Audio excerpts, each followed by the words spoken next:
रिसोड शहर व तालुक्यातील बिबखेडा येथे मोकाट कुत्र्याने हैदोस घातला व तब्बल 20 ते 25 जणांचा चावा घेतला. यामध्ये काही लहान बालकांचा समावेश असून काही गंभीररीत्या जखमी झाल्याची घटना दिनांक 20 मे रोजी सकाळी 11:30 ते 12 वाजताच्या दरम्यान घडली. या घटनेनंतर रिसोड शहरामध्ये एकच खळबळ उडाली असून मोकाट कुत्र्याचा बंदोबस्त करावा अशी मागणी रिसोड शहरातील नागरिकांकडून व्यक्त केली जात आहे.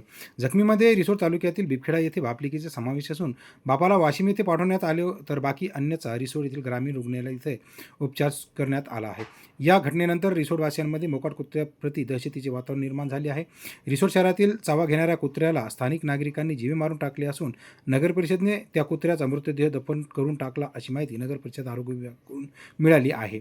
याबाबत माहिती अशी की बिबखेडा येथील मंगेश गजानन कुटे वय 35 वर्षे हे सकाळी 9 ते 9:30च्या दरम्यान आपल्या घरी असताना त्यांची मुलगी वीरा मंगेश कुटे वय 6 वर्षे हिला कुत्रा चावत घेत असताना तिला वाचवण्यासाठी गेले असता मंगेश कुटे यांच्यावरही सदर कुत्र्याने हल्ला केला व त्यांच्या तोंडावर डोळ्याखाली व कानावर नाकावर चावा घेतला. यामध्ये ते गंभीररित्या जखमी झाले. त्यांना प्रथम रिसोड येथील ग्रामीण रुग्णालय येथे भरती करण्यात आले, मात्र त्यांची प्रकृती बघता पुढील उपचारासाठी वाशिम येथे पाठवण्यात आले.